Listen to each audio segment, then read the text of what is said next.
नमस्कार दोस्तों, मैं रक्षित आपका इस वीडियो में स्वागत करता हूं। दोस्तों ये मेरा एजुकेशन वीडियो है। आई होप ये वीडियो आपको अच्छा लगेगा। दोस्तों मैं आपकी pension, family pension, GPF, tax की कैलकुलेशन करता रहता हूं, आपको इन्फॉर्मेशन देता रहता हूं पेंशन पर, ताकि आपको पेंशन पर, फैमिली पेंशन पर, जीपीएफ पर, टैक्स पर कभी कोई नुकसान ना हो, आप अपनी पेंशन खुद कैलकुलेट कर सकें। ऐसे ही मैं आपके लिए interesting videos, educational videos, informative videos बनाता रहूं, लाता रहूं, आपको नॉलेज देता रहूं। इसके लिए आप मेरे चैनल को सब्सक्राइब कर लीजिए और लेटेस्ट मेरे वीडियोस की नोटिफिकेशन आपको जल्दी मिल जाए, टाइम पे मिल जाए। इसके लिए आप बेल आइकन को प्रेस कर लीजिए। दोस्तों जो मेरा आज का वीडियो है ये बहुत ही इंपॉर्टेंट है। जो मेरा आज का वीडियो है ये है डिफेंस पेंशनर पे। दोस्तों आपने क्या OROP का इतिहास जानने की कोशिश करी है? क्या पहले इतिहास रहा है वन रैंक वन पेंशन का? दोस्तों क्या क्या इसमें विसंगतियां थी, क्या क्या इसमें बीच में प्रॉब्लम आई, कितने धरने हुए पहले, सारा इतिहास मैं आपको OROP का समझाऊंगा लैपटॉप पर। मैंने एक नोटिंग तैयार करी है OROP पर, पुरानी हिस्ट्री भी मैंने निकाली है, तो सारी चीजें मैं आपको समझाऊंगा लैपटॉप पर। हम जानेंगे वन रैंक वन पेंशन का इतिहास। दोस्तों आजकल हम OROP की पेंशन देखते हैं, सब पेंशन कहते हैं कि हमें इतनी पेंशन मिलनी चाहिए, अभी हमें इतनी पेंशन मिल रही है।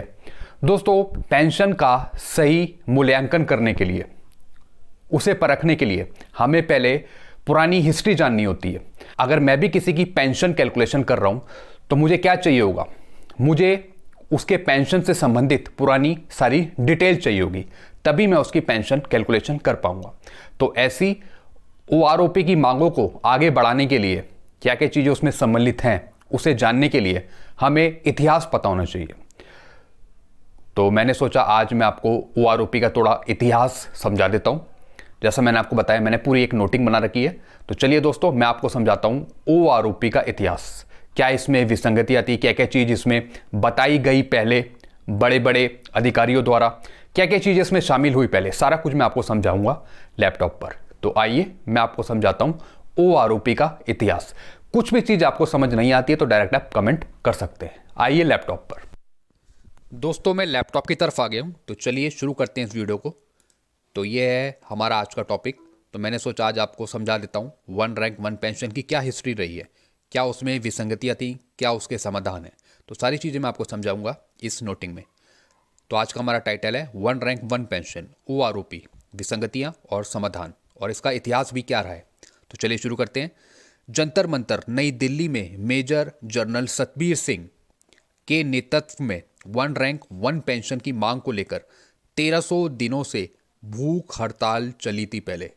दोस्तों वन रैंक वन पेंशन कोई अभी का मुद्दा नहीं है, बहुत पहले से इसकी शुरुआत हो चुकी है और हुई थी। इस पे काफ़ी लोग भूख हड़ताल पर रहे। आगे चलते हैं। वन रैंक वन पेंशन का मामला जैसा मैंने आपको बताया 40 साल पुराना है, बहुत पुराना है। OROP की मांग शुरू में 1973 में उठाई गई थी। इन 4 दशकों में सभी राजनीतिक दलों ने OROP मुद्दे के साथ अपनी एकजुटता व्यक्त की। काफ़ी लोग इसमें शामिल हुए थे, काफ़ी लोग संगठित हुए इसमें, लेकिन इसे मंजूरी देने में झिझक रहे थे। कई बार और हर वेतन आयोग के साथ पूर्व सैनिकों ESM की पेंशन OROP के बहाने बढ़ा दी गई थी, लेकिन ये हमेशा एक बार की वृद्धि थी, OROP से कम हो गई थी।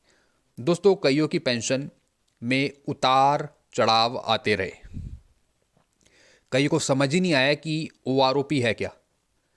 काफ़ी लोग कंफ्यूज थे पहले, उन्होंने जाना कि OROP का असली मुद्दा क्या है, क्या सैनिक चाहते हैं। आगे चलते हैं। क्या है वन रैंक वन पेंशन? जैसे मैंने आपको बताया, काफ़ी जो पुराने सैनिक थे उन्हें नहीं पता था कि असली OROP क्या है वन रैंक वन पेंशन। तो आइए जानते हैं। OROP का अर्थ है कि भारतीय सेना, नौसेना, वायु सेना के सभी सैनिकों को उनकी सेवानिवृत्ति की तिथि के बावजूद समान सेवा अवधि के साथ समान रैंक के लिए समान पेंशन मिलनी चाहिए। उनकी क्वालिफाइंग सर्विस को देखते हुए और उनकी डेट ऑफ रिटायरमेंट के बावजूद समान सेना अवधि के साथ समान रैंक के लिए समान पेंशन मिलनी चाहिए और वर्तमान सैनिक की पेंशन में कोई भी वृद्धि स्वतः पूर्व पेंशन भोगियों को दी जानी चाहिए। तो ये मुद्दा उठा था वन रैंक वन पेंशन का पहले। क्या विसंगतियां थी ये भी आप जान लेते हैं। कांग्रेस सरकारें ओआरओपी देने का वादा करती रहीं, लेकिन पूरा ओआरओपी जारी करने से हमेशा कतराती रहीं। उन्हें समझ नहीं आया कि किस तरीके से ओआरओपी देनी चाहिए, क्या पेंशन उसमें सेट होनी चाहिए। और दोस्तों ये अभी तक बीजेपी सरकार अभी भी समझ नहीं पाई है कि किस तरीके से ओआरओपी सेट करी जानी चाहिए। कांग्रेस सरकार को भी नहीं पता था और जो अब बीजेपी गवर्नमेंट है उसे भी नहीं पता लग रहा कि ओआरओपी किस तरीके से सेट होनी चाहिए। श्री नरेंद्र मोदी ने 15 सितंबर 2013 को रेवाड़ी में एक ईएसएम रैली में 3 लाख सैनिकों के सामने वादा किया था कि उनकी सरकार केंद्र में भाजपा एनडीए सरकार के कार्यभार संभालने के बाद पूर्ण ओआरओपी जारी करेगी। ये बताया था नरेंद्र मोदी ने ईएसएम रैली में। यूपीए सरकार ने इसे महसूस किया और ईएसएम के वोटों के नुकसान के डर से 2014 के आम चुनावों से ठीक पहले 17 फरवरी 2014 को पूर्ण ओआरओपी जारी किया। कांग्रेस सरकार ने 26 फरवरी 2014 को पूर्ण ओआरओपी जारी करने के लिए एक कार्यकारी आदेश जारी किया, एक ऑर्डर जारी किया। मार्च 2014 में घोषित चुनावों के मद्देनज़र इस आदेश को निष्पादित नहीं किया जा सका। ईएसएम के एक बड़े परिवार जिसमें 5 करोड़ वोट ने कांग्रेस पार्टी पर विश्वास नहीं किया और पूरे दिल से समर्थन किया। श्री नरेंद्र मोदी द्वारा किया गया आह्वान और भाजपा एनडीए उम्मीदवारों को वोट दिया। एनडीए सरकार ने 17 मई 2014 को शपथ ली थी। एनडीए सरकार ने 10 जुलाई 2014 को अपने बजट में ओआरओपी को मंजूरी दी थी। एनडीए सरकार के श्री राव इंद्रजीत सिंह आरआरएम ने श्री राजीव चंद्रशेखर के एक प्रश्न के उत्तर में 2 दिसंबर 2014 को राज्यसभा में निम्नलिखित परिभाषा दी थी। दोस्तों क्या वो परिभाषा थी? बहुत ही इंपॉर्टेंट एक्सप्लेनेशन था उनका। राज्यसभा में क्या कहा आइए जानते हैं। सशस्त्र बलों के लिए वन रैंक वन पेंशन के सिद्धांत को सरकार ने स्वीकार कर लिया है। कार्यान्वयन के तौर तरीकों पर विभिन्न हितधारकों के साथ चर्चा की गई और वर्तमान में सरकार के विचाराधीन है। शासन से मंजूरी मिलने के बाद इसे लागू किया जाएगा। बहुत सी धारणाएं इसमें रखी गई कि इस तरीके से सेट होनी चाहिए, ये ओआरओपी आनी चाहिए ताकि सबको इसका फ़ायदा मिल सके। बहुत सी बातें उसमें कही गई, जैसा कि इस परिभाषा में भी लिखा है। One rank one pension OROP का तात्पर्य है कि समान सेवा अवधि के साथ समान रैंक पर सेवानिवृत्त होने वाले सशस्त्र बलों के कर्मियों को समान पेंशन का भुगतान किया जाना चाहिए, चाहे उनकी सेवानिवृत्ति की तारीख कुछ भी हो, और पेंशन की दरों में भविष्य में किसी भी वृद्धि को स्वचालित रूप से पारित किया जाएगा। इसका तात्पर्य वर्तमान पेंशन भोगियों और पिछले पेंशन भोगियों की पेंशन की दर के बीच की खाई को पाटना है। यानी जो पेंशन में असंतुलन हो रहा है उसको ख़त्म करना है और भविष्य में पेंशन की दर में वृद्धि को स्वचालित रूप से पिछले पेंशन भोगियों को हस्तांतरित करना है। पेंशन में जो डिफरेंसेस आ रहे हैं उनको ख़त्म करना है। Date of retirement, qualifying service, इसके आधार पर एक समान पेंशन आप जारी करें। उसमें डेट ऑफ रिटायरमेंट की तारीख कुछ भी हो, कोई सी भी डेट उसमें मेंशन हो, लेकिन क्वालिफाइंग सर्विस के आधार पर, डेट ऑफ रिटायरमेंट के आधार पर आप ओआरओपी की पेंशन को तय करें। भूतपूर्व सैनिक परिवार बहुत खुश था कि भारत के प्रधानमंत्री श्री नरेंद्र मोदी के वादे के अनुसार जल्द ही पूर्ण ओआरओपी जारी किया जाएगा। विभिन्न चर्चाओं के बावजूद ओआरओपी की घोषणा में देरी हुई। अंत में ईएसएम परिवार को 15 जून 2015 से जंतर मंतर पर भूख हड़ताल और आंदोलन शुरू करने के लिए मजबूर होना पड़ा। दोस्तों, ये हड़तालें बहुत पहले से रही हैं ओआरओपी के मामले में। ओआरओपी 7 नवंबर 2015 को सरकार द्वारा जारी किया गया था, लेकिन यह वादा किए गए पूर्ण ओआरओपी से कम हो गया और पिछली सरकारें द्वारा दी गई केवल एक बार वृद्धि हुई थी ओआरओपी में। उन्हें समझ ही नहीं आया कि किस तरीके से ओआरओपी में पेंशन कम हो रही है या ज़्यादा हो रही है। इसकी मांगे बहुत पहले से चल रही थी। सरकार द्वारा जारी ओआरओपी की मुख्य विशेषता क्या है? क्या मुख्य विशेषताएं थी ओआरओपी की, आइए जान लेते हैं।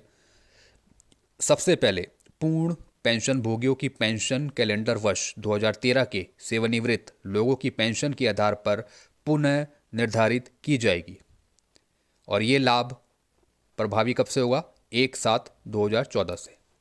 अगला, सभी पेंशन भोगियों के लिए समान रैंक और समान अवधि की सेवा के साथ 2013 में सेवानिवृत्त कर्मियों की न्यूनतम और अधिकतम पेंशन के औसत के आधार पर पेंशन का पुनः निर्धारण किया जाएगा। पेंशन रिवीजन किया जाएगा। संशोधित पेंशन का भुगतान 1/7/2014 से प्रभावी होगा। ओआरओपी पेंशन का भविष्य में पेंशन हर 5 साल में फिर से तय की जाएगी। दोस्तों, क्या ऐसा हुआ है? 5 साल में आपकी पेंशन क्या रिवाइज हुई है? ओआरओपी की पेंशन क्या आपकी रिवाइज हुई है? जैसा कहा गया था कि हर एक 5 साल में आपकी रिवाइज होगी पेंशन, लेकिन दोस्तों ऐसा नहीं हुआ। आगे चलते हैं। सरकार ने ओआरओपी में कमियों को भी महसूस किया। सरकार को भी लगा कि कुछ ना कुछ कमियां हैं ओआरओपी में। ओआरओपी के कार्यान्वयन से उत्पन्न समस्याओं को देखने के लिए न्यायमूर्ति एन रेड्डी की एक सदस्यीय न्यायिक समिति की घोषणा दिनांक 7 नवंबर 2015 के पत्र के माध्यम से जारी की। न्यायिक समिति ने 26 अक्टूबर 2016 को अपनी रिपोर्ट प्रस्तुत की। अभी भी प्रकाशित नहीं हुआ और पिछले 2 वर्षों से सरकार के विचाराधीन है। ये रिपोर्ट कभी निकल के नहीं आई। इस रिपोर्ट के बारे में बहुत सी चर्चाएं हुई। पिछले 2 वर्षों से सरकार के अधीन है ये रिपोर्ट, लेकिन कोई प्रकाशित नहीं हुई। सब इसी जांच पड़ताल में लगे रहे कि ओआरओपी का निर्णय क्या होगा, क्या रिवाइज होगी ओआरओपी की पेंशन। उपरोक्त मानदंड के अनुसार 2014 से पहले सेवानिवृत्त हुए सैनिकों को समान अवधि की सेवा वाले समान रैंक के सैनिक से कम पेंशन मिलेगी जो 1 अप्रैल 2014 के बाद सेवानिवृत्त हुए। दोस्तों, यही तो असमानताएं हैं पेंशन पर। 7 सीपीसी में जो पेंशन आ रहे हैं उन्हें कम पेंशन मिल रही है और उससे पहले वालों को ज़्यादा पेंशन मिल रही है। ये ओआरओपी के मूल सिद्धांत बताता है कि सरकार द्वारा अपने पत्र दिनांक 7 नवंबर 2015 द्वारा जारी ओआरओपी में 4 प्रमुख विसंगतियां निम्नलिखित हैं। क्या हैं वो हम जानते हैं। इन विसंगतियों पर अनुवर्ती अनुच्छेदों में विस्तार से चर्चा की गई है। इनके कुछ पैरा हैं, कुछ एक्सप्लेनेशन है जिसमें ओआरओपी में आई प्रॉब्लम्स के बारे में बताया गया है। क्या है पहली प्रॉब्लम? वित्तीय वर्ष 2014 के बजाय 2013 के कैलेंडर वर्ष पर पेंशन का निर्धारण। कैलेंडर वर्ष 2013 के अनुसार पेंशन के निर्धारण के परिणाम स्वरूप पूर्व सेवानिवृत्त सैनिकों को आज सेवानिवृत्त होने वाले सैनिक की तुलना में एक वेतन वृद्धि की पेंशन कम मिलेगी। एक वेतन वृद्धि की कम पेंशन मिलेगी। इसके परिणाम स्वरूप पूर्व सेवानिवृत्त लोगों को वर्तमान सेवानिवृत्त लोगों की तुलना में कम पेंशन प्राप्त होगी। दोस्तों, इन्हें पहले पता लग गया था, जितने भी ये काम कर रहे थे ओआरओपी पे, कि जो 7 सीपीसी में पेंशन आएंगे उनकी पेंशन कम हो जाएगी। तो दोस्तों, जब उन्हें पता था तो उस तरीके से इन्होंने पेंशन क्यों नहीं सेट करी? ये सब सरकार की बनाई गई नीतियां थी। उन्हें पहले से पता था कि जो पहले पेंशन आ रहे हैं उनकी पेंशन ज़्यादा होगी, उसके बाद जो पेंशन आ रहे हैं उनकी पेंशन कम होगी। तो ये सोची समझी रणनीति थी सरकार की। ये 2 संसदों द्वारा अनुमोदित ओआरओपी की परिभाषा को पूरी तरह से नष्ट कर देगा। ओआरओपी का कोई मतलब ही नहीं रह जाएगा जब पेंशन में डिफरेंस रहेगा। एक को कम मिलेगी, एक को ज़्यादा मिलेगी। तो OROP का फिर मतलब क्या हुआ? सरकार इसी में उलझी रही। इसके परिणाम स्वरूप पिछले पेंशन भोगियों के लिए एक वेतन वृद्धि का नुकसान होगा। किसी को कम मिल रही है, किसी को ज़्यादा। अगला, न्यूनतम और अधिकतम पेंशन के माध्य के रूप में पेंशन का निर्धारण। 2013 की न्यूनतम और अधिकतम पेंशन के माध्य के रूप में पेंशन का निर्धारण अधिक विसंगतियों का परिणाम होगा, जिसमें समान सेवा अवधि के साथ समान रैंक दो या अधिक अलग अलग पेंशन प्राप्त करेंगे। विभिन्न बैठकों में RM के साथ इस मुद्दे पर चर्चा की गई और उचित विचार विमर्श के बाद यह निर्णय लिया गया कि वर्ष में प्रत्येक रैंक की उच्चतम पेंशन स्वीकार करने से पेंशन के आधार के रूप में आवश्यकता को पूरा किया जाएगा। आगे चलते हैं। 1 अप्रैल 2014 के बजाय 1 जुलाई 2014 से भुगतान। OROP को 2014-15 के बजट में 2 संसदों द्वारा अनुमोदित किया गया। सरकार के मानदंडों के अनुसार बजट में स्वीकृत सभी प्रस्ताव उस वित्तीय वर्ष की 1 अप्रैल से लागू होते हैं।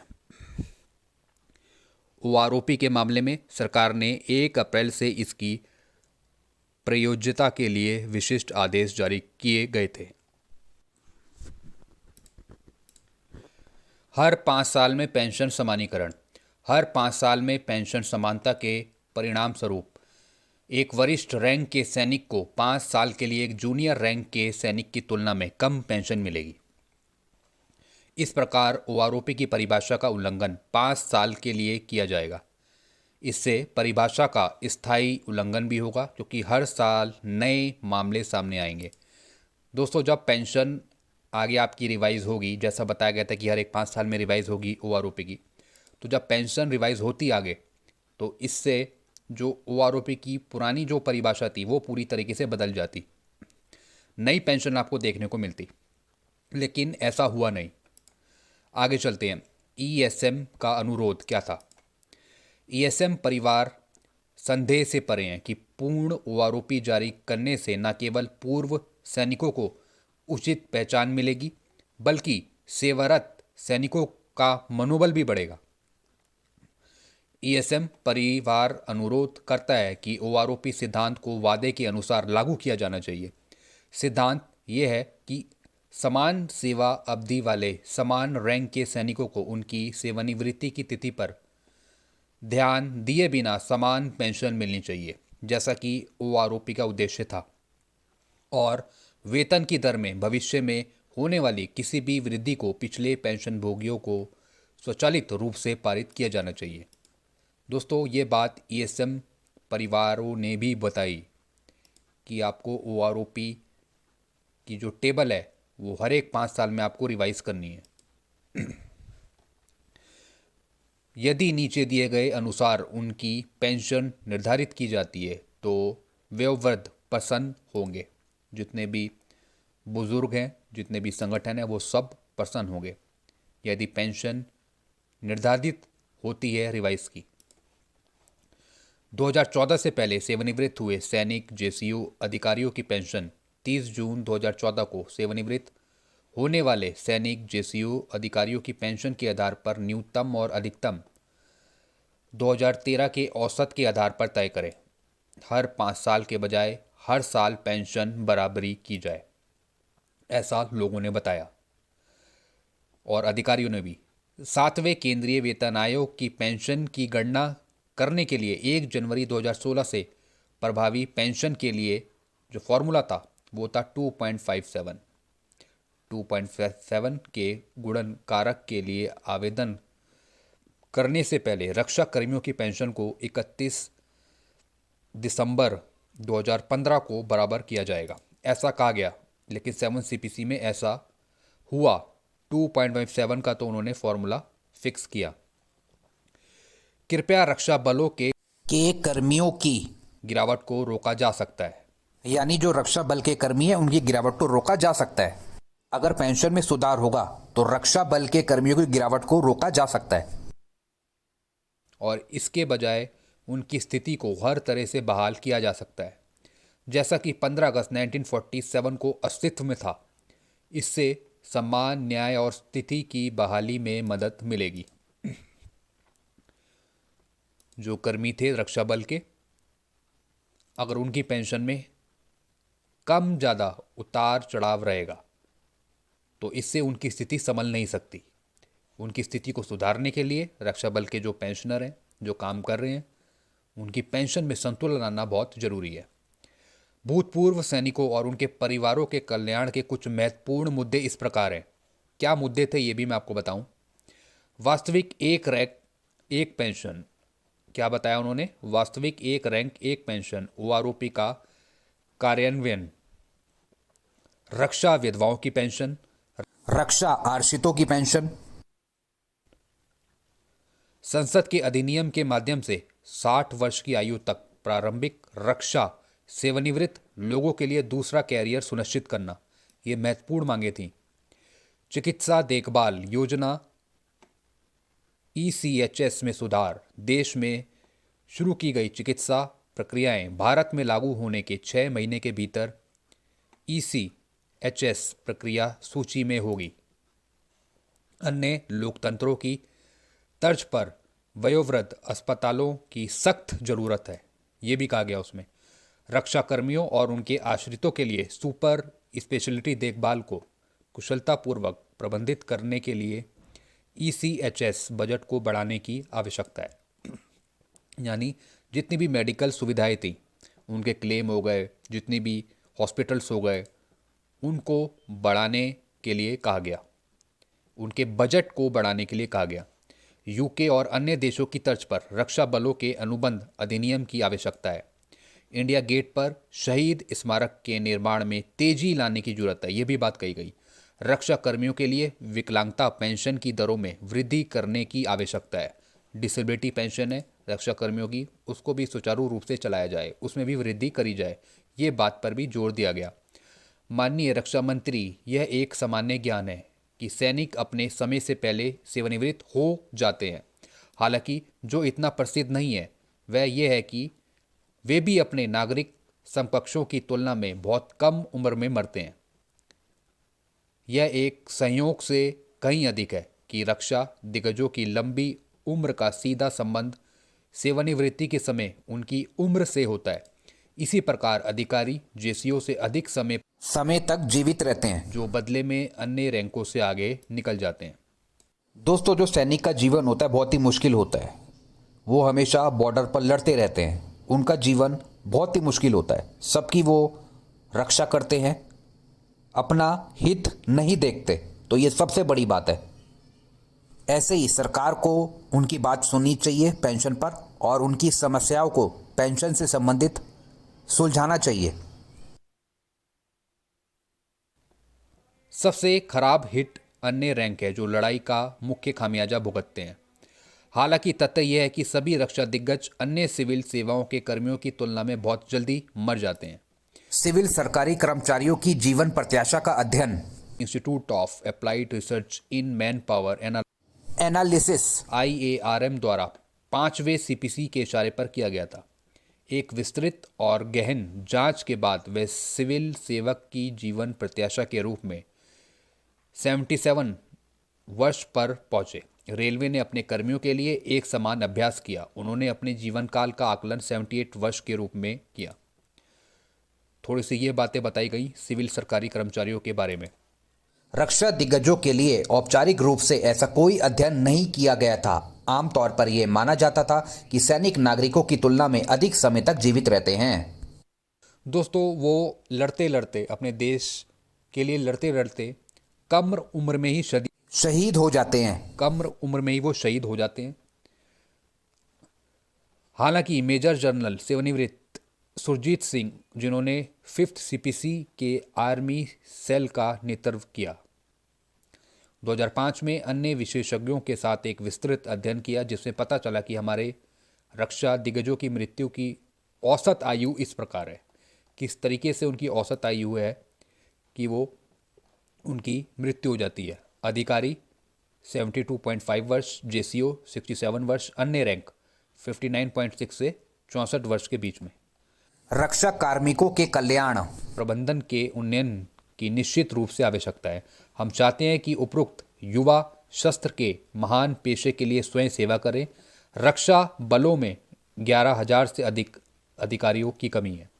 हमने समय समय पर मुद्दों पर ईमेल और स्पीड पोस्ट द्वारा भेजे गए पत्रों के माध्यम से रक्षा मंत्री को सूचित किया है, जैसा कि मेजर जनरल सतबीर सिंह ने कहा था।